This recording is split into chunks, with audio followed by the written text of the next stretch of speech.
Hello बच्चों, आशा करते हैं आप लोग सभी बहुत अच्छे होंगे। आज हम बात करने वाले हैं how to qualify for NEET exam. इस टॉपिक पे बारे में हम चर्चा करने वाले हैं कि कैसे नीट एग्ज़ाम को फर्स्ट अटेम्प्ट में ही हम क्वालिफाई कर सकते हैं। I am Ayush Sharma, senior physics faculty, Aakash institute Kota, और मेरे साथ हैं botany expert Ajay Yadav sir. Hello बच्चों।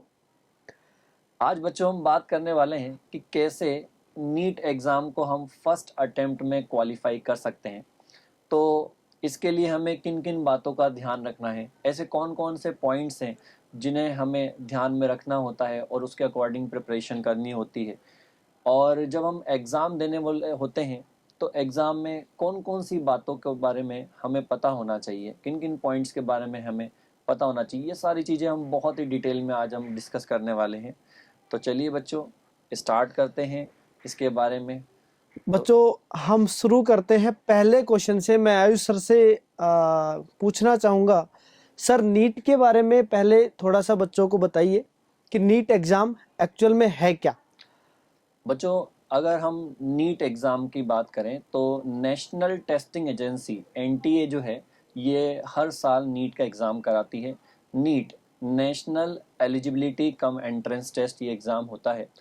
इसके दो सेक्शन होते हैं, नीट यूजी और नीट पीजी। नीट यूजी यानी कि अंडर ग्रेजुएट, जिसके लिए हम लोग प्रिपरेशन कराते हैं, और आफ्टर एमबीबीएस एमबीबीएस हो जाने के बाद नीट पीजी के बच्चे प्रिपरेशन करते हैं। तो आज हम बात करने वाले हैं स्पेशली नीट यूजी के बारे में कि नीट यूजी जो है ये क्या है और किस तरीके से हमें इसकी प्रिपरेशन करनी चाहिए। तो एनटीए, जैसा कि मैंने आपको बताया कि ये एग्ज़ाम करवाती है, तो एनटीए ये नीट का एग्ज़ाम कराती है। आपके जब 12th के बोर्ड के एग्ज़ाम कंप्लीट होते हैं उसके बाद लगभग 45 डेज़ के बाद जनरली ये एग्ज़ाम होता है। मई के फर्स्ट वीक में जनरली ये एग्ज़ाम होता है।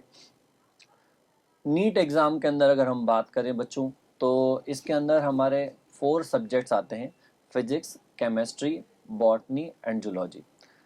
अगर हम एग्ज़ाम के टाइम ड्यूरेशन की बात करें तो अभी तक तो हमें 3 आवर्स इसके लिए मिलते थे, और टोटल 180 क्वेश्चंस जो है वो नीट में पूछे जाते थे, जिसके अंदर 45 questions physics, 45 chemistry, 45 botany, 45 zoology. लेकिन लास्ट टू लास्ट ईयर से जो है पैटर्न में कुछ चेंज हुआ। पेपर को 2 पार्ट्स में डिवाइड कर दिया गया, सेक्शन ए और सेक्शन बी के अंदर। तो सेक्शन ए के अंदर 35 क्वेश्चंस और सेक्शन बी में आते थे बच्चों आपके 15 क्वेश्चंस, और उन 15 में से हमें 10 क्वेश्चंस जो हैं वो अटेम्प्ट करने होते थे। तो इस तरीके से आपको 50 क्वेश्चंस इन ईच सब्जेक्ट मिलते हैं, जिसमें से हमें 45 अटेम्प्ट करने होते हैं। यानी कि अगर हम बोलें कि टोटल हमारे को 200 क्वेश्चंस मिलेंगे, जिसमें से हमें 180 क्वेश्चंस अटेम्प्ट करने होते हैं। इस साल से नीट ने थोड़ा सा और चेंज किया इसके अंदर, और अब हम देख रहे हैं कि पहले तो हमें 3 आवर्स मिलते थे पेपर के लिए, अब हमें 3 आवर्स 20 मिनट का जो है टाइम मिलता है पेपर को अटेम्प्ट करने के लिए। ठीक है बच्चों, तो चलिए अब हम आगे चर्चा को और बढ़ाते हैं और थोड़ा इसके बारे में बात करते हैं। तो पहले हम बात करते हैं अजय सर से कि अजय सर बताइए, पहले आप कोटा कल्चर के बारे में थोड़ा सा बच्चों को बताइए कि ये कोटा कल्चर जो है वो किस तरीके सा है, और कोटा में बच्चे हाँ दूर दूर से प्रिपरेशन करने के लिए आते हैं। तो यहाँ का मतलब ऐसी क्या चीज़ है कोटा में जिससे कि बच्चे इतनी दूर दूर से पूरे ऑल ओवर इंडिया से हम लोग देखते हैं कि बच्चे प्रिपरेशन करने के लिए आते हैं। तो थोड़ा सा सर बताइए कोटा कल्चर के बारे में। सर जैसे ही बच्चा 11th-12th कंप्लीट कर लेता है, उसके दिमाग में विचार आता है कि मेरे को डॉक्टर बनना है या इंजीनियर बनना है। तो जब भी इस पूरे मतलब डॉक्टर या इंजीनियरिंग की बात आती है तो जहन में एक ही बात उभर के आती है कि मेरे को कोटा जाना है। ये केवल कोटा वाले नहीं या केवल राजस्थान वाले नहीं, वरन पूरा इंडिया जानता है कि कोटा को शिक्षा की नगरी कहते हैं। क्यों कहते हैं, इसके पीछे भी एक रीजन है कि यहाँ पर जो पूरा मतलब नेशनल लेवल का कंपटीशन है वो तैयार करवाया जाता है, और जो नेशनल लेवल की फैकल्टी हैं वो यहाँ पर जो कैसे पेपर अटेम्प्ट किया जाए, किस तरह का जो मटेरियल है वो पढ़ा जाए, कैसे पढ़ा जाए, ये सब पूरे देश से आई थिंक अलग है, पूरे देश से। और उसके पीछे रीजन ये है सर कि यहाँ पर जो पूरे ऑल ओवर इंडिया के जो बच्चे हैं ना वो आते हैं, तो जब पूरे ऑल ओवर इंडिया के बच्चे आते हैं तो नेशनल लेवल कंपटीशन बन जाता है। तो नेशनल लेवल कंपटीशन में आई थिंक ज़्यादा जो तैयारी है वो की जा सकती है बजाय एक लोकल रीजन से। तो मेरे हिसाब से कोटा इसलिए सबसे ज़्यादा फेमस है, अपनी जो नेशनल लेवल के जो एग्ज़ाम्स हैं, जैसे चाहे इंजीनियरिंग है चाहे वो नीट का एग्ज़ाम है, उनके लिए सबसे बेस्ट तैयारी है वो कोटा करवाता है। इसलिए बच्चे जो हैं वो कोटा की तरफ आते हैं। सर कोटा का ठीक है, कोटा का जो कल्चर है वो बहुत अच्छा है, यहाँ सारे इंडिया के बच्चे लगभग यहाँ पर आते हैं। इनसे रिलेट करके मैं एक क्वेश्चन आपसे पूछूंगा, और वो क्वेश्चन है कि कोई बच्चा अगर नीट की प्रिपरेशन कर रहा है तो उसको नीट में अच्छा स्कोर चाहिए। आप भी जानते हो कंपटीशन बहुत टफ हो चुका है और बच्चे बहुत ज़्यादा इस एग्ज़ाम में एंट्री कर रहे हैं। तो नीट में अच्छा स्कोर लाने के लिए उसको किन किन बातों का ध्यान रखना होगा ताकि वो नीट में अच्छा स्कोर कर सके पहले ही अटेम्प्ट में? तो ये बताइए बच्चों को प्लीज़। बिल्कुल सर। तो बच्चों देखो, जब हम नीट की बात करते हैं तो सबसे पहले तो अपन बात करते हैं कि जैसे इस साल अगर हम देखें तो लगभग 19.5 लाख बच्चों ने अराउंड पेपर ये दिया था नीट का। और अगर हम टोटल मेडिकल सीट्स की बात करें तो अभी मेडिकल सीट्स वैसे कुछ बढ़ भी गई है, लगभग आपके 50,000 के अराउंड गवर्नमेंट मेडिकल सीट्स हैं और लगभग इतनी ही प्राइवेट मेडिकल सीट्स हैं। तो लगभग 1 लाख के आसपास बच्चों सीट्स हैं और हम देख रहे हैं कि धीरे धीरे जो है वो कंपटीशन बढ़ता जा रहा है। ठीक है, तो लगभग 19 से 20 लाख स्टूडेंट जो हैं अराउंड अब ये एग्ज़ाम में ज़रूर अपीयर होंगे। तो इतने बड़े जब नेशनल लेवल का कंपटीशन होता है तो हमें किन किन चीज़ों की प्रिपरेशन करनी होती है? बच्चों देखो, जनरली बच्चे 10th क्लास के बाद 11th में आकर एडमिशन लेते हैं और इसकी प्रिपरेशन करना स्टार्ट करते हैं। है क्या कि 10th तक तो वो लोग स्कूल लेवल कंपटीशन में होते हैं सर, और 10th के बाद जब बच्चा 11th में आता है तो ये वो नेशनल लेवल कंपटीशन की प्रिपरेशन करता है।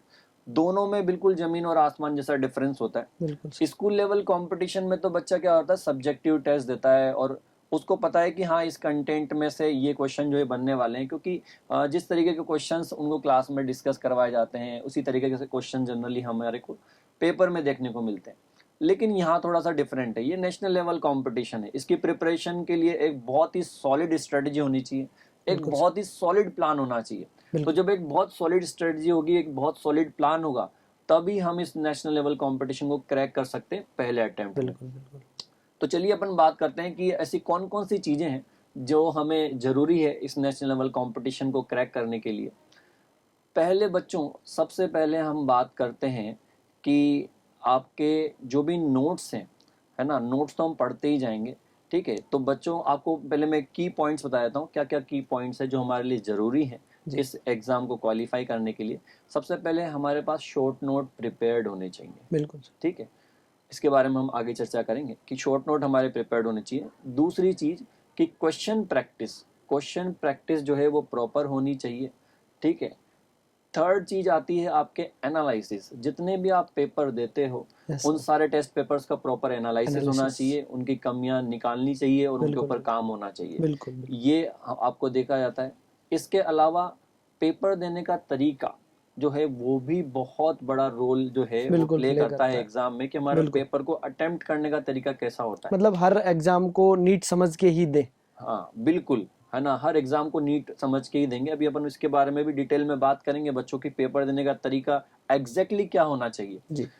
और साथ में OMR फिल करने का तरीका क्या होना चाहिए, ये भी ये बहुत बड़ा इशू है। मुझे लगता है क्योंकि हम देखते हैं हर साल बहुत अच्छे अच्छे बच्चे होते हैं लेकिन OMR में कुछ मिस्टेक कर देते हैं और उस वजह से जो है उनकी रैंक काफी पीछे चली जाती है और उनका सिलेक्शन नहीं हो पाता, छोटी सी गलती। क्योंकि बच्चों देखो आप कि अगर 1 मार्क भी हमारा कम हो जाता है तो आप ऑन एन एवरेज देखेंगे अगर लास्ट ईयर का पूरा डाटा, तो 1000 रैंक बच्चा पीछे चले जाता है सिर्फ एक नंबर की वजह से। और अगर आपने सोचिए कि 1 या 2 क्वेश्चन रॉन्ग कर दिए तो ऐसा भी हो सकता है कि आप सिलेक्शन की रेंज से बाहर हो जाए। तो OMR जो है एक बहुत बड़ा की रोल प्ले करता है। बिल्कुल करता है सर।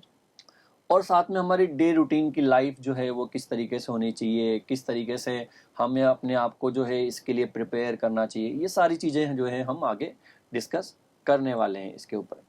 तो सबसे पहले हम इसमें बात करते हैं, हमारे साथ अजय सर हैं जो कि बॉटनी एक्सपर्ट हैं। तो सर हम पहले बायो से रिलेटेड ही बात करना चाहते हैं सर से कि सर आप थोड़ा सा ये बताएं बच्चों को कि देखा जाता है कि बायो बच्चा लेता है और स्पेशली नीट के प्रिपरेशन करता है, तो ये बायो जो है उसका बड़ा इंटरेस्टिंग सब्जेक्ट होता है बच्चों का, ठीक है। और इंटरेस्टिंग होता है तो क्या ऐसा पॉसिबल है कि हम बायो में 360 आउट ऑफ 360 ला सकते हैं? तो आप सर प्लीज़ थोड़ा सा बच्चों को गाइड कीजिए कि हम ऐसा किस तरीके से प्रिपरेशन करें। और ऐसा भी देखा जाता है, ऐसा कहा जाता है कि पेपर जो है पूरा एनसीईआरटी बेस्ड होता है नीट का, तो किस तरीके से बच्चों को जो है इसकी प्रिपरेशन करनी चाहिए ताकि बच्चा जो है 360 आउट ऑफ 360 जो है बायो में लेके आ सके? सर ऐसा कोई बड़ा इशू नहीं है कि 360 नहीं आए। आपने देखा होगा पिछले साल आकाश इंस्टीट्यूट के 3 बच्चों के 720 मार्क्स थे, और उससे पिछली बार भी 720 मार्क्स हैं वो आकाश इंस्टीट्यूट के बच्चों के थे। तो हम बात करें 360 आउट ऑफ 360 कॉमन है, क्योंकि पिछले 5 साल से मैं बात करूं, 2015 के बाद की बात करूं, तो लगभग 97-98% के समथिंग क्वेश्चंस है वो कहाँ से पूछे जाते हैं? एनसीईआरटी से। एनसीईआरटी से बाहर कुछ नहीं पूछा जाता है। और एनसीईआरटी से अगर बाहर 1-2 क्वेश्चंस आए भी हैं तो वो हम एनसीईआरटी की अप्रोच से ठीक कर सकते हैं। तो कुल मिला के हमारे पास जो पढ़ने को बनता है वो बनता है एनसीईआरटी। हम एनसीईआरटी पढ़ के पूरा 360 आउट ऑफ 360 लेके आ सकते हैं। लेकिन उसमें भी एक बहुत बड़ी प्रॉब्लम बच्चों को ये आती है कि वो जैसे 11th से वो सब्जेक्ट लेते हैं बायोलॉजी, तो उनके दिमाग में एक चीज़ भर दी जाती है कि ये जो सब्जेक्ट है वो रटने का है। आप इसको रट के भी पूरा मतलब आगे तक जा सकते हो। लेकिन जहाँ तक एज ए बॉटनी मेंटर मैं ये सजेस्ट करना चाहूँगा कि ये सब्जेक्ट भी उतना ही ज़्यादा आप कंसेप्चुअल समझ सकते हो। जैसा आप फिजिक्स केमिस्ट्री आप कंसेप्चुअल समझते हो, ऐसे ही बॉटनी जूलॉजी को भी आप कंसेप्चुअल समझ सकते हो। पढ़ना 11th-12th में बच्चे थ्योरेटिकल पढ़ते हैं। अब थ्योरेटिकल के बाद जैसे ही वो इस फील्ड में आते हैं तो उनको क्वेश्चंस मिलते हैं ऑब्जेक्टिव। अब कई बच्चे याद सब कुछ रहता है लेकिन क्वेश्चन की लैंग्वेज नहीं समझ पाते। ये इफेक्ट होता है रटने का। अगर कोई चीज रटी हुई है, अब रटा हुआ एज इट इज तो क्वेश्चन में मिलेगा नहीं, तो वो उसकी अप्रोच नहीं लगा सकते, क्वेश्चन सही नहीं कर सकते। अगर कंसेप्ट समझ के, और है ही कितना सा सिलेबस, 11th-12th की 2 बुक्स हैं बायोलॉजी की, अगर उनका कंसेप्ट समझ के और सही तरीके से क्वेश्चन अटेम्प्ट किए जाए तो 100% 360 पॉसिबल है। और बच्चों के आते भी हैं, लेकिन उन बच्चों के आते हैं जो कंसेप्चुअल जो है वो बॉटनी को या जूलॉजी को पढ़ता है। ऐसे नहीं कि रटे जा रहे हैं, नोट्स लिखवा दिए रटे जा रहे हैं। अब जैसे मैं बात करता हूँ इस मैटर में जो बायोलॉजी का 360 आउट ऑफ 360 है, इसके लिए तो एनसीईआरटी से बाहर कभी कुछ लाइंस नहीं जाती हैं। वो 1-2 होता है लेकिन वो आप अप्रोच से ठीक कर सकते हो। अगर एनसीईआरटी को ठीक से पढ़ा जाए, शॉर्ट नोट्स तैयार किए जाएं, जैसा कि आपने बताया था अभी कि शॉर्ट नोट्स तैयार करें, उनको कंसेप्चुअल पढ़ा जाए, डेली जो बैकलॉग ना छोड़ा जाए, डेली बेसिस पे जो कवर किया जाए, जो पढ़ाया जाता है क्लास में पढ़ाया जाता है, तो श्योर है 360 आउट ऑफ 360 आ सकते हैं। अब सर एक छोटी सी बात मैं आपसे पूछना चाहूँगा। कोटा के एनवायरनमेंट की बात की हमने, कोटा के एनवायरनमेंट में, और कोटा में बहुत सारी कोचिंगें हैं, तो नीट के प्रिपरेशन के लिए मैं बच्चों से ये कहूँ कि भाई आकाश बेस्ट है, तो उसके बारे में बताइए सर आप कि सभी कोचिंग इंस्टीट्यूट में आकाश नीट के लिए क्यों बेस्ट है, क्यों बच्चे को ये चुनना चाहिए कि मेरे को आकाश में जाना चाहिए? बिल्कुल सर। देखिए बच्चों, अगर हम बात करें आकाश, स्पेशली आकाश कोटा की अगर मैं बात करूं, तो यहाँ पर बहुत सारी चीज़ें जो हैं वो डिफरेंट होती हैं। क्या डिफरेंस है बच्चों, इसके बारे में हम बात करते हैं। कोटा आकाश की अगर बात की जाए तो जनरली ऐसा देखा जाता है कि जो फैकल्टीज क्लासरूम में एंगेज होती है, यहाँ पर सेम फैकल्टी ही डाउट काउंटर पे अवेलेबल होती है, जो कि कोटा में बहुत कम कोचिंगों में ऐसा देखने को मिलता है। क्योंकि सर उसका पता नहीं रहता ना कि किस बच्चे को किस लेवल तक की प्रॉब्लम है क्लास में आ रही है, बिल्कुल तो वो बिल्कुल डाउट काउंटर पे पहचान सकता है, आई थिंक। बिल्कुल। और ये चीज क्लासरूम जो फैकल्टी है वही सबसे अच्छे से समझ सकता है इस बिल्कुल, चीज को, कि उसने कहाँ से कहाँ मिस्टेक किस की जगह होगी। बच्चे को दिक्कत आ रही है, बिल्कुल तो बिल्कुल बिल्कुल वो वहीं से ही उसको स्टार्ट करेगा। तो ये बिल्कुल सबसे सर। अच्छी बात है। दूसरी चीज, अगर हम आकाश की बात करें तो सर आकाश के 288 सेंटर्स जो हैं अभी करंटली ऑल ओवर इंडिया में रनिंग है। बिल्कुल 90 नए सेंटर्स अभी ओपन भी होने वाले हैं। बिल्कुल सर। तो अगर हम हर सेंटर पे ऑन एन एवरेज लगभग, अगर आप 1000 बच्चे भी अगर मान लो, तो लगभग 2,88,000 ना बच्चे होंगे। वैसे बहुत सारे बच्चे हैं काफ़ी सेंटर्स पे, तो मोर देन आप मान के चलिए कि 3 लाख से ज़्यादा स्टूडेंट जो हैं वो पेपर देते हैं।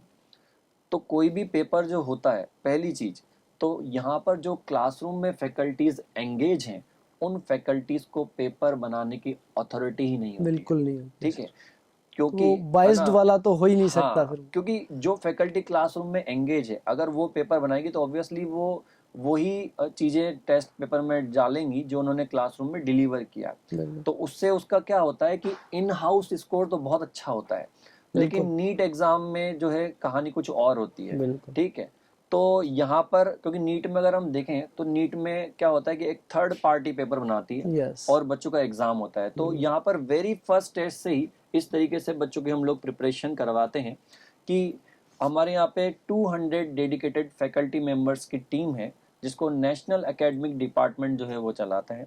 तो उनके ऑब्जर्वेशन में जो है सारा स्टडी मटेरियल जो है वो भी रिवाइज होता रहता है, और जो सारे टेस्ट पेपर्स है वो भी वहीं से बन के आते हैं।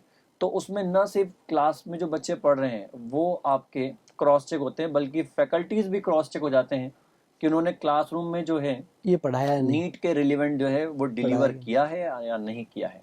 ठीक है, और हर वीक जो है उन लोगों को जो रिपोर्ट जो है वो ऊपर हेड ऑफिस को भेजनी होती है।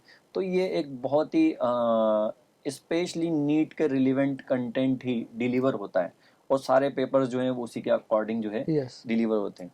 तो जैसा कि मैंने बता रहा था आपको कि 3 लाख स्टूडेंट जो है एक साथ जब पेपर में बैठते हैं, तो बच्चे को अपनी ऑल इंडिया प्रेजेंस पता लगती बिल्कुल है। सर बिल्कुल पहले ही टेस्ट से बच्चे को अपनी ऑल इंडिया प्रेजेंस पता लगेगी बिल्कुल कि मैं ऑल इंडिया में कहाँ लाई कर रहा हूँ, स्टैंड कर रहा कि हूँ। मैं सिलेक्शन से कितना दूर हूँ, सिलेक्शन से मैं कितना पास हूँ, ये उसको पहले ही टेस्ट से पता लगता है।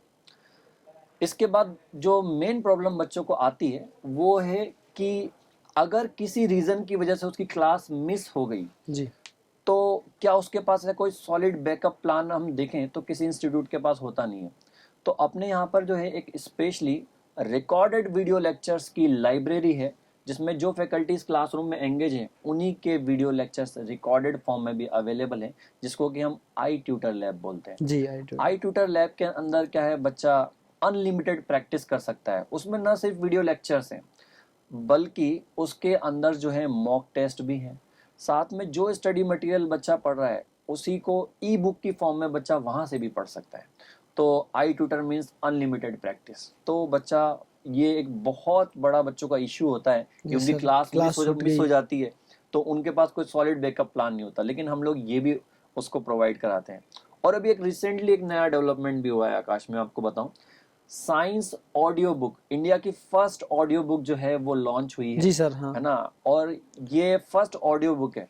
तो ये ऑडियो बुक है ऐसी कि बच्चा अगर कुछ भी, जैसे हम देखते हैं कि बच्चा इंस्टीट्यूट से घर आ रहा है और घर से इंस्टीट्यूट जा रहा है, तो वो उस टाइम को भी यूटिलाइज कर सकता है। उसने ईयरफोन लगा के, वो जो है जैसे मान लो उसने कोई भी चीज़ कोई टॉपिक है उसको नहीं समझ हाँ, में आया, कुछ उसने चीज बोला सुनने तो से वो, याद हो जाए। हाँ, तो वो ऑडियो बुक जो है उससे बोलेगा तो वो सारा उस टॉपिक से रिलेटेड इन्फॉर्मेशन उसको देगी। तो बिल्कुल ये इंडिया की फर्स्ट ऑडियो बुक है। अच्छा, मैंने आपको एग्जाम से रिलेटेड बताया, मैंने आपको बताया कि अगर बच्चे की क्लास मिस हो जाए तो किस तरीके से वो प्रिपरेशन कर सकता है। ठीक है, तो ये कुछ चीज़ें हैं जो आकाश कोटा में बिल्कुल अलग है, जो कि और जगह जो उसको यूनिक बनाती है जो आकाश उसको को। यूनिक बनाती है। जी ठीक है, तो सर मैं आपसे पूछना चाहूँगा कि नीट से रिलेटेड जैसे कि हम बात कर रहे थे, आप एनसीईआरटी का, तो सर एनसीईआरटी को प्रिपेयर करने के बारे में थोड़ा सा बच्चों को टिप्स दे कि जी इस सर। तरीके से बच्चों को एनसीईआरटी प्रिपेयर करनी चाहिए। जी सर। सर एनसीईआरटी की बात करें तो अगर 8th क्लास से देखें और 12th क्लास की एनसीईआरटी तक की बात करें तो ये बुक अपने आप में एक बहुत इम्पोर्टेंस रखती है। इवन जब बड़े एग्जाम्स की तैयारी करते हैं तो जो बेस माना जाता है वो 7th से लेके और 12th तक की एनसीईआरटी को माना जाता है। और फिर हम एनटीए की बात करें जो नेशनल टेस्टिंग एजेंसी है, इसकी बात करें तो जो नीट का पेपर बनता है उसका मेन बेस होता है एनसीईआरटी। मॉक टेस्ट देखिए आप एनटीए के, तो वो एनटीए के मॉक टेस्ट भी किस पर आधारित है? एनसीईआरटी के ऊपर आधारित है। तो एनसीईआरटी अपने आप में, मैं केवल बायोलॉजी की बात नहीं करूंगा, आप फिजिक्स मेंटर हो, आई थिंक आप भी ये चीज जानते हो कि फिजिक्स में, केमिस्ट्री में और बायोलॉजी में, तीनों में एनसीईआरटी से बाहर आई थिंक कुछ नहीं जाता है। और सर एनसीईआरटी अगर देखा जाए, कई बच्चे ये सोचते हैं कि क्यों कोचिंग, क्यों, जब एनसीईआरटी से ही आ रहा है तो मैं खुद पढ़ लेता हूँ। जैसे मैं एक छोटा सा एग्जांपल लूंगा कि अगर मान लीजिए हमें कहीं जाना है और हमें उसका रास्ता नहीं पता, तो हम या तो गलत रास्ते पर जाएंगे या फिर कहीं दूर से जाके किसी से पूछ पाछ के पहुंचेंगे, और या फिर हम क्या करें कि कोई एक गाइड रख लें, वो गाइड हमें सीधा सीधा उस रास्ते पर लेके चला जाए। तो टीचर का इंपॉर्टेंस एनसीईआरटी को समझाने में एक गाइड का होता है, क्योंकि एनसीईआरटी पूरी थ्योरेटिकल है। वहां पर ऐसा कुछ नहीं दे रखा पॉइंट्स के रूप में। जैसे मैं आपने अभी आकाश के बारे में बताया, आकाश के मटेरियल आई थिंक सबसे अच्छे मटेरियल माने जाते हैं नीट के नीट को लेके सबसे अच्छे मटेरियल माना जाता है। तो उसमें जो पॉइंट्स के रूप में दिए हुए रहते हैं, कौन सा डायग्राम कहाँ देना है, ये सब बताया जाता है एक टीचर्स के द्वारा। बिल्कुल, जैसे कि अपना एनसीईआरटी मैप से, हाँ बिल्कुल, जिसमें एनसीईआरटी को बहुत ही शॉर्ट में दे रखा है। और जैसे मान लीजिए कई बच्चे कैसे क्या होते हैं कि पहले पहले बड़े नोट्स पढ़ते रहेंगे और लास्ट में आते ही अब उनको पता लगता है कि यार पेपर एनसीईआरटी से आ रहा है, तो अब वो एनसीईआरटी लेके बैठते हैं तो उनको एनसीईआरटी से कुछ समझ नहीं आता। तो उसके लिए भी आकाश इंस्टीट्यूट ने अपने जो एनसीईआरटी मैप बना रखा है, आई थिंक उसमें एनसीईआरटी से रिलेटेड हर टॉपिक को बहुत अच्छे से समझाया गया है। तो और क्वेश्चंस भी अगर हम देखें, जैसे मान लीजिए हमारे यहाँ क्वेश्चन प्रैक्टिस होती थी, तो क्वेश्चन प्रैक्टिस में बच्चों के टेस्ट वगैरह होते थे, उन टेस्ट में हमने पहले से ही मल्टीपल चॉइस क्वेश्चंस में हमने वो रखे थे, असेसनिंग और रीजनिंग वाले क्वेश्चंस हमने रखे थे।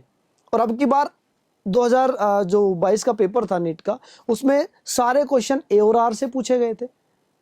बिल्कुल बिल्कुल। तो एनसीईआरटी से ही थे, लेकिन एनसीईआरटी में भी वो लाइन टू लाइन पूछे गए थे। तो एनसीईआरटी की बात करें तो सर बॉटनी और जूलॉजी के लिए तो हर एक टॉपिक, और इवन मैं तो ये कहूंगा कि लाइन टू लाइन जो क्वेश्चंस हैं वो एनसीईआरटी से पूछे जाते हैं। लेकिन एनसीईआरटी पढ़ने का तरीका भी बच्चों को पता होना चाहिए। अब ऐसा तो है नहीं कि आप एनसीईआरटी खुद से पढ़ लोगे, क्योंकि बहुत लेंदी होती है, वो उसकी लैंग्वेज भी थोड़ी लेंदी होती है। तो उसके लिए आपको शॉर्ट नोट्स बनाने पड़ेंगे, फ्लो चार्ट्स हैं वो बनाने पड़ेंगे। बच्चे क्या करते हैं, थ्योरी पढ़ते रहते हैं, वो सही है, लेकिन फ्लो चार्ट्स हैं वो बनाइए। कौन सी चीज इंपॉर्टेंट है उस चीज को एक्सक्लूड आउट करके आप शॉर्ट नोट्स बनाइए। और वो शॉर्ट नोट्स हैं वो इतना इंपॉर्टेंट रोल प्ले करते हैं सर कि आप अगर लास्ट में एग्जाम दोगे तो आपको एग्जाम में क्या क्वेश्चन पूछा और क्या आंसर है वो आप इजीली बता सकते हो। तो मेरे हिसाब से एनसीईआरटी बहुत इंपॉर्टेंट है सर। बिल्कुल। तो जैसा कि सर ने शॉर्ट नोट के बारे में बात कर रहे हैं कि, और मैंने भी आपको स्टार्टिंग में बताया था कि शॉर्ट नोट जो है वो कैसे बनाए जाते हैं। तो मैं स्पेशली अगर मैं जैसे फिजिक्स की बात करूं सर कि फिजिक्स में शॉर्ट नोट का कितना बड़ा रोल है, तो मैं आपको बताऊं। बच्चों आप देख सकते हो कि अगर हम बात करें 11th क्लास की और 12th क्लास की, तो ऑन एन एवरेज लगभग आपके मान के चलिए कि 4 to 5 रजिस्टर्स आपके 11th क्लास में भर जाएंगे, लगभग इतने ही आपके 12th क्लास में भर जाते हैं फिजिक्स की अगर मैं बात करूं, और लगभग आप इतने ही केमिस्ट्री और इतने ही बॉटनी, इतने ही बायोलॉजी में मान लीजिए, तो लगभग on an average 35 to 40 registers जो हैं बच्चों के पूरे भर जाते हैं। तो इतने सारे रजिस्टर्स हो गए, ठीक है। इसके अलावा बच्चे मॉड्यूल सॉल्व करते हैं, ठीक है। तो फिजिक्स के ही अगर अपन आकाश में ही बात करें तो 6 मॉड्यूल्स जो हैं वो 11th क्लास में हैं, 6 आपके 12th क्लास में पर सब्जेक्ट, तो लगभग 48 के आसपास जो है मॉड्यूल्स हो गए, टेस्ट पेपर्स हो गए, टेक्स्ट बुक्स हो गई, रेफरेंस बुक हो गई, इतना सारा फिर मटेरियल बाहर से जो भी है, कुछ ले आते हैं बच्चे। हाँ, तो इतना सारा मटेरियल जो है बच्चों के पास हो गया। अब है क्या सर कि बच्चा जब जैसे बोर्ड एग्जाम दे के आता है तो मार्च के लास्ट वीक में उसके बोर्ड एग्जाम कंप्लीट होते हैं, और जनरली अभी हालांकि वैसे 2 साल से कोरोना था इसलिए एग्जाम थोड़ा सा लेट हो रहा है, लेकिन अगर हम उससे पहले की बात करें तो लगभग मई के फर्स्ट वीक में हर साल जो है नीट का एग्जाम हो जाता बिल्कुल है। बिल्कुल। तो बोर्ड एग्जाम और नीट एग्जाम के बीच में लगभग स्टूडेंट को 40 से 45 डेज का जो है टाइमिंग मिलता बिल्कुल है। और बच्चों अगर हम सिलेक्शन की बात करें नीट एग्जाम में तो आप ये मान के चलिए कि एग्जाम से पहले मिनिमम 2 रिविजन्स की जो है वो हमें जरूरत होती रिक्वायरमेंट होती है। है। बिल्कुल ठीक है, तो 2 रिविजन हमें चाहिए ही चाहिए। तो 2 रिविजन अगर हमें चाहिए तो ये इतना सारा कंटेंट जो है हम इसको उन 40-45 डेज में जो हमने एक 2 बार साल भी, में किया है। 2 साल में जो आपने पढ़ा है उसको आप 2 बार तो छोड़ो, एक बार भी आप कंप्लीट नहीं कर सकते, ये प्रैक्टिकली इम्पॉसिबल है। बिल्कुल इसलिए शॉर्ट नोट की जो है बात आती है यहाँ पे। शॉर्ट नोट कैसे बनाए जाते हैं हम इसकी बात करते हैं। सबसे पहला पॉइंट जो मैंने आपको स्टार्टिंग में बताया था कि शॉर्ट नोट बहुत जरूरी बहुत जरूरी। है ना, इसके बिना सिलेक्शन पॉसिबल नहीं है। शॉर्ट नोट के अंदर आपको सिर्फ और सिर्फ, अगर मैं फिजिक्स की बात करूं तो फॉर्मूलाज जो हैं उन्हें हमें इंक्लूड करना चाहिए। इसके अलावा मान लीजिए कि कोई आपने क्वेश्चन प्रैक्टिस करी, चाहे वो मॉड्यूल का क्वेश्चन है या बुक का क्वेश्चन है, और आपने देखा कि ये एकदम यूनिक क्वेश्चन है, इसमें केवल ये कॉन्सेप्ट ही इसमें लग रहा है, इसके अलावा ये इसमें लग रही है, या कोई पर्टिकुलर ट्रिक उसमें लग रही होती है, उसके अलावा वो क्वेश्चन नहीं हो सकता, तो हम उसको भी शॉर्ट नोट में उस कॉन्सेप्ट को भी इंक्लूड कर सकते हैं। इसके अलावा हम देखते हैं कि थ्योरेटिकल क्वेश्चंस भी बनते हैं, है ना। फिजिक्स की अगर हम बात करें तो कई बार एनसीईआरटी से थ्योरेटिकल क्वेश्चंस बनते हैं। बिल्कुल तो कोई इंपॉर्टेंट पॉइंट है जिसके ऊपर हमने देखा कि प्रीवियस ईयर में काफी सारे क्वेश्चन आ क्वेश्चंस चुका पूछे है। गए हैं, तो उन इंपॉर्टेंट पॉइंट्स को भी हम उसमें इंक्लूड कर सकते हैं। तो जब बच्चों हम इस तरीके से शॉर्ट नोट बनाते हैं, तो जैसे मान के चलिए कि 20-25 पेजेस का आपके नोट्स थे उस चैप्टर के, और जब आप उसके शॉर्ट नोट बनाओगे तो हार्डली 1 से 2 पेज में आ जाते हैं।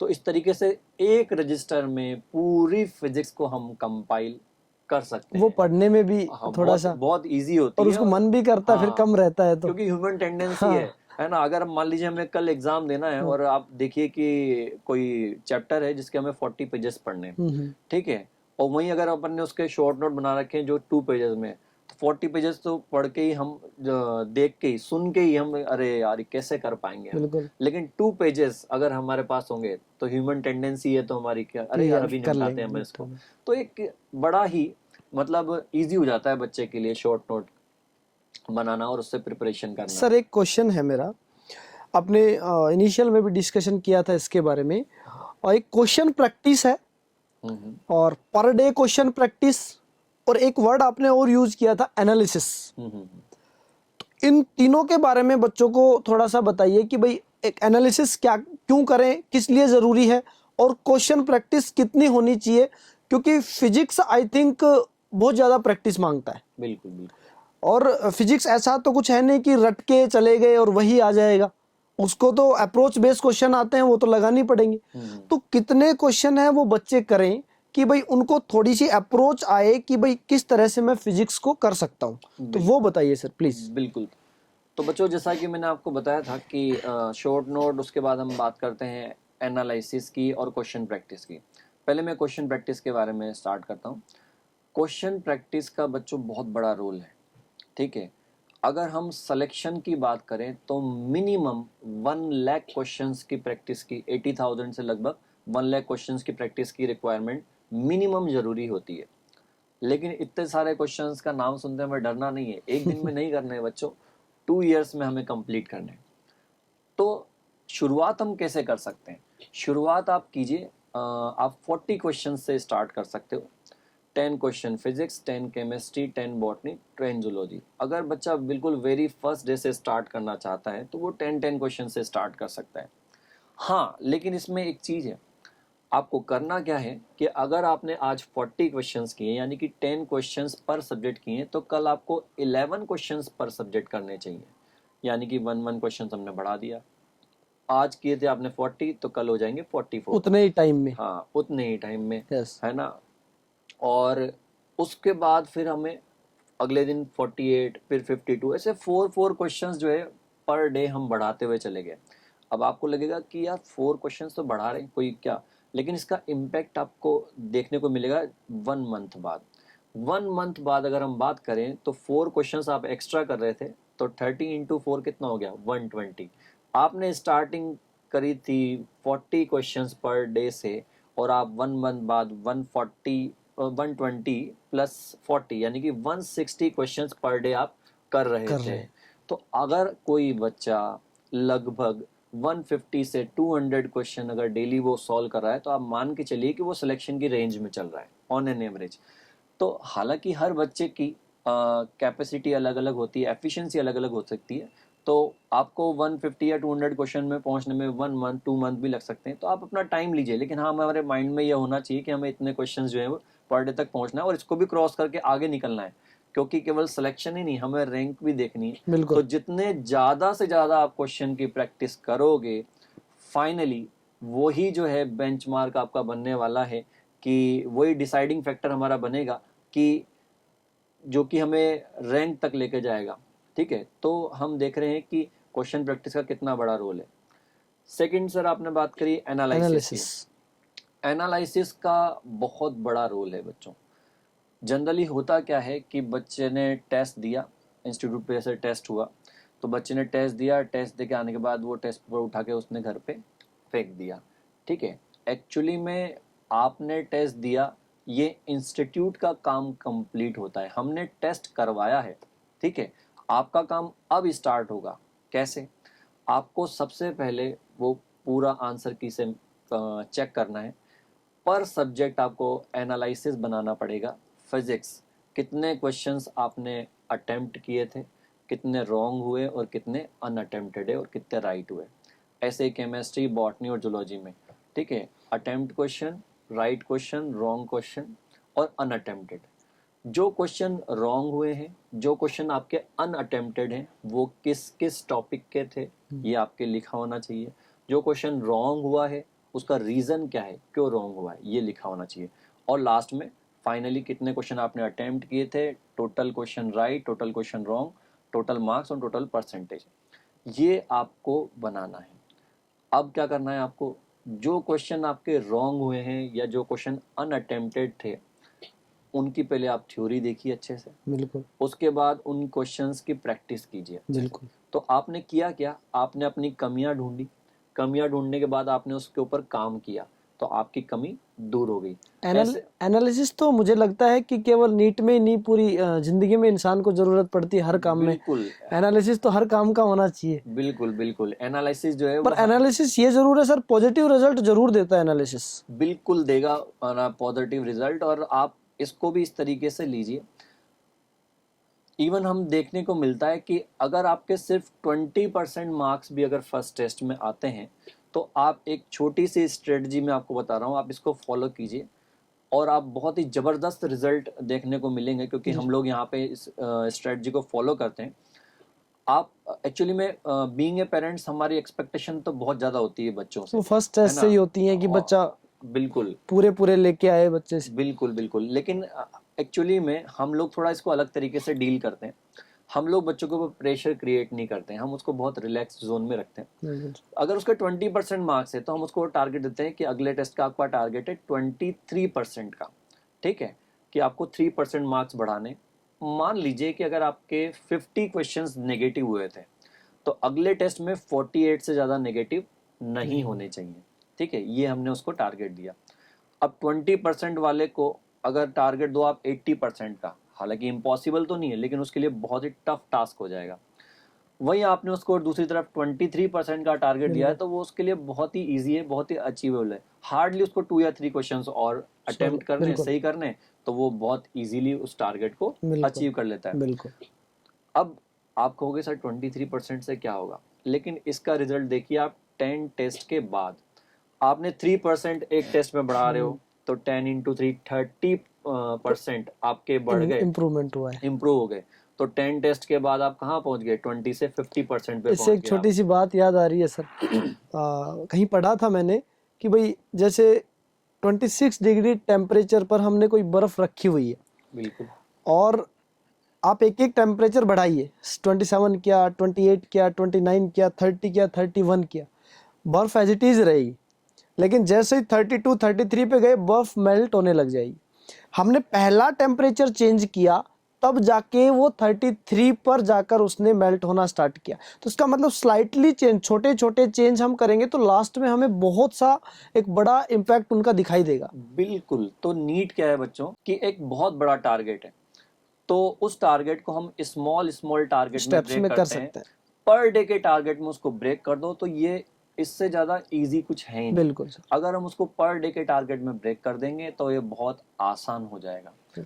ठीक है। तो एनालिसिस का बच्चों बहुत बड़ा रोल है। तो बिल्कुल ये सर। एनालिसिस आपके हर टेस्ट में बनने चाहिए। इवन नीट के 3 या 4 दिन पहले जो आप टेस्ट दोगे उसका भी आपको एनालिसिस। एनालिसिस बनाना है। ठीक है। तो इस तरीके से क्या होगा कि आपकी जो भी गलतियां होंगी, जो भी मिस्टेक्स होंगी, वो सारी आपकी कवर अप हो जाती है। क्योंकि आप जानते हो कि सर हम आकाश में इतने सारे टेस्ट होते हैं, ऑल इंडिया टेस्ट सीरीज चलती है, नीट बिल्कुल सर। बूस्टर टेस्ट सीरीज हमारे यहाँ पे होती है। एफटीज तो वगैरह होते हैं। इतने सारे टेस्ट होते हैं, टर्म एग्जाम, फोर्टनाइटली टेस्ट। ठीक है। तो इतने सारे नीट एग्जाम के पहले बच्चा दे चुका होता है, तो नीट के एग्जाम में वो स्ट्रेस फ्री रहता है। रहता है। ठीक है। तो सर ये रीज़न है कि हमारे एनालिसिस जो है वो टाइम टू टाइम बनने चाहिए।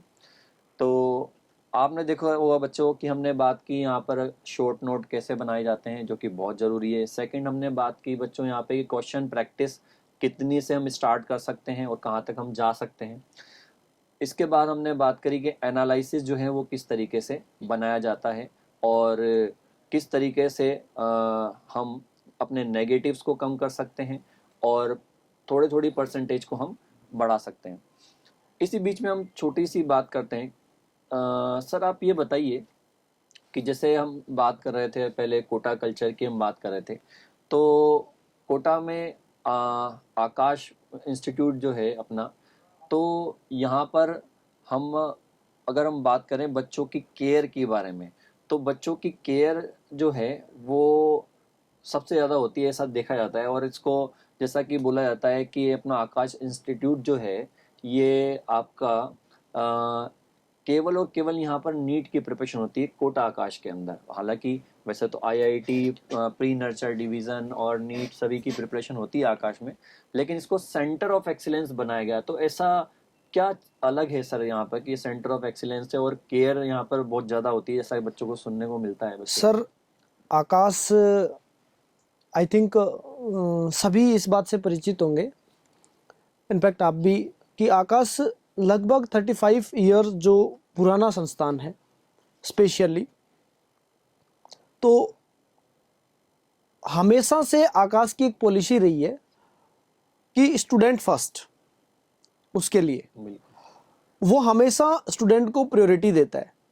और इसमें भी यदि मैं स्पेसिफिक इसके कोटा रीजन की बात करूं, तो कोटा रीजन का जो आकाश का जो इम्पोर्टेंस है, आई थिंक उसमें बच्चे ही जो हैं वो पहले आते हैं, बच्चे सबसे मेन है उसमें।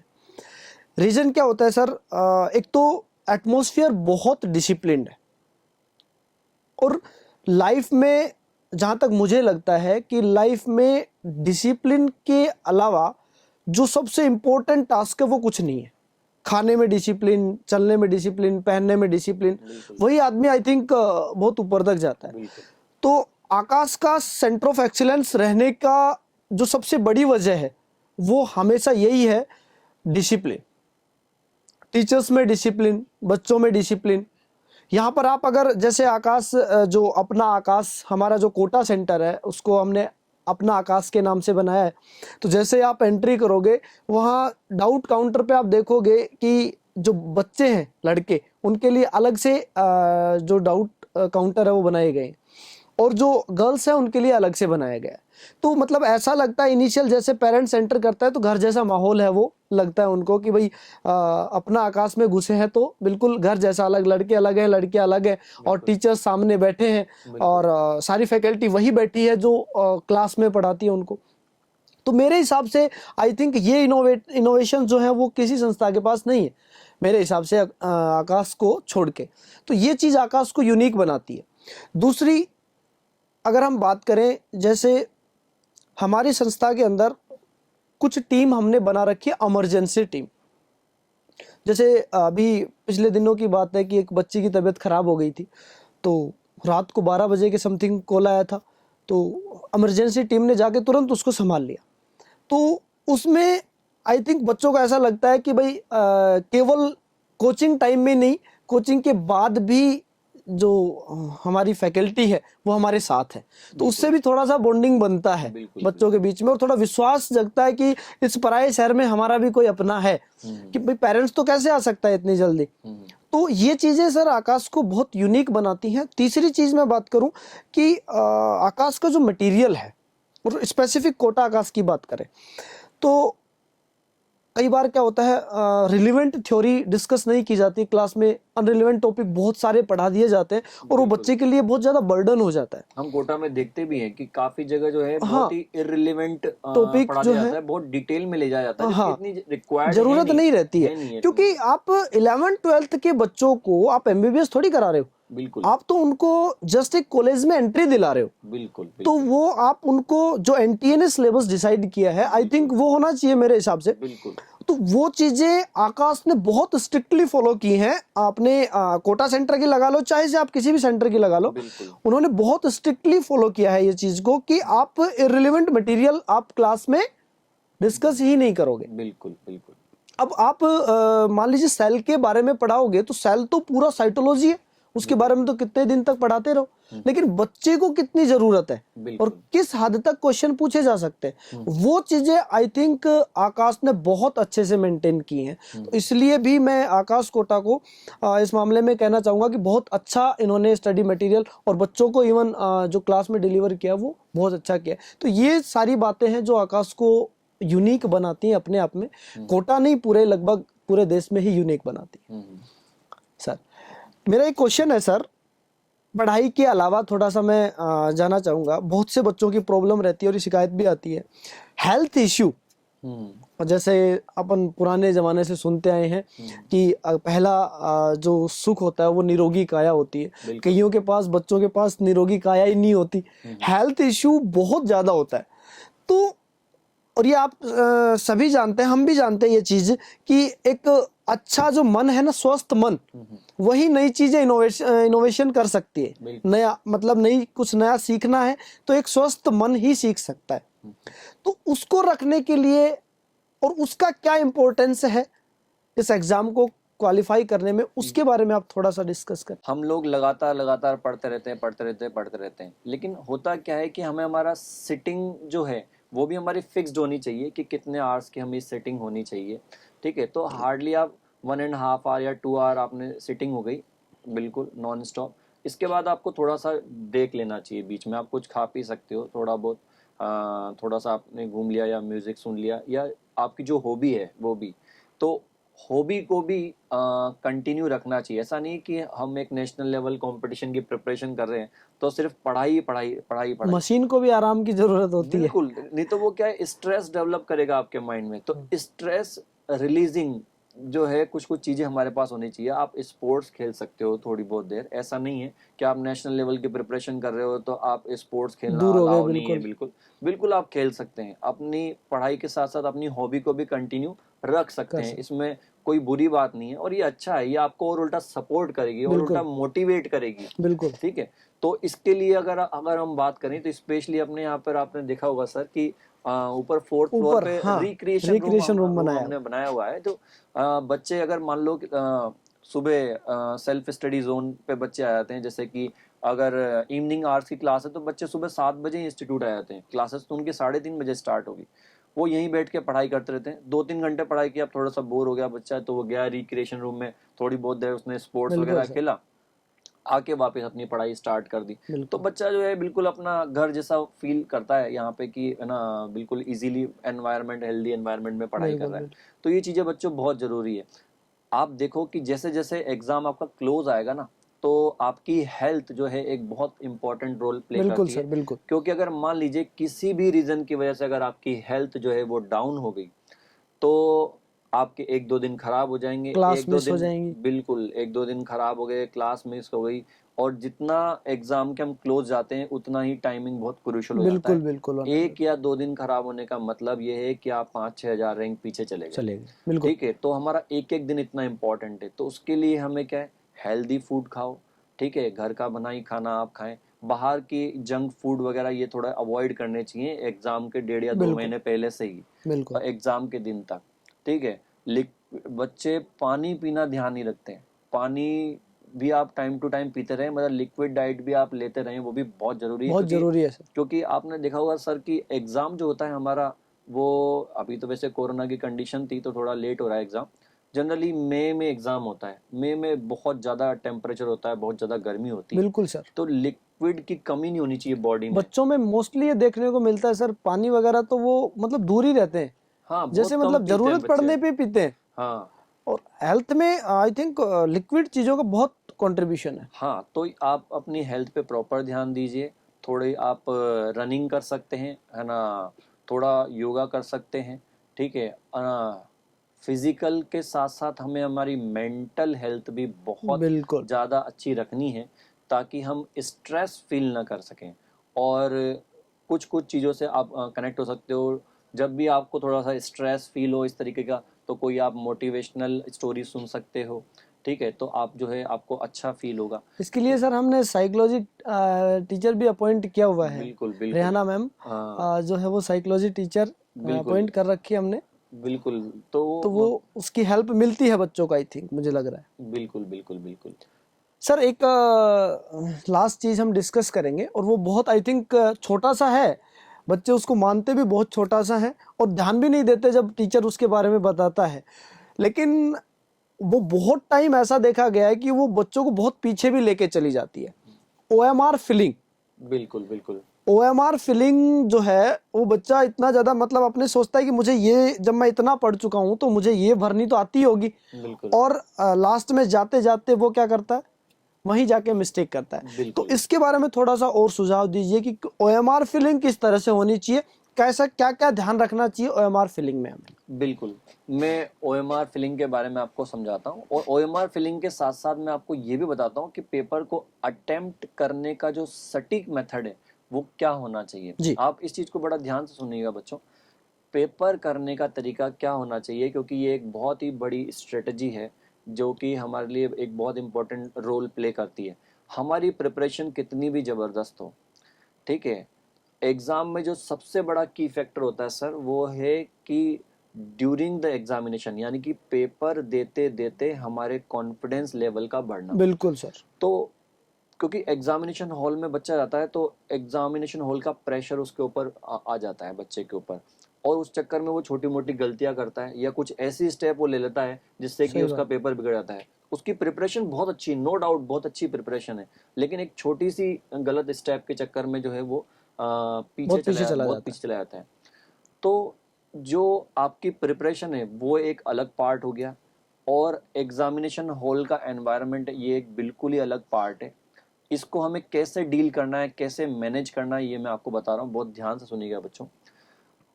एग्जामिनेशन हॉल में पेपर देते देते हमारा कॉन्फिडेंस बढ़ना चाहिए, क्योंकि अल्टीमेटली ये कॉन्फिडेंस, ये की रोल जो है वो आपके प्ले करेगा आपके सिलेक्शन में, आपकी रैंक में। कैसे? सबसे पहले हमें ऐसा जो है, एक्सपर्ट बोलते हैं कि पहले हमें बायो अटेम्प्ट करनी चाहिए, देन केमिस्ट्री, देन फिजिक्स।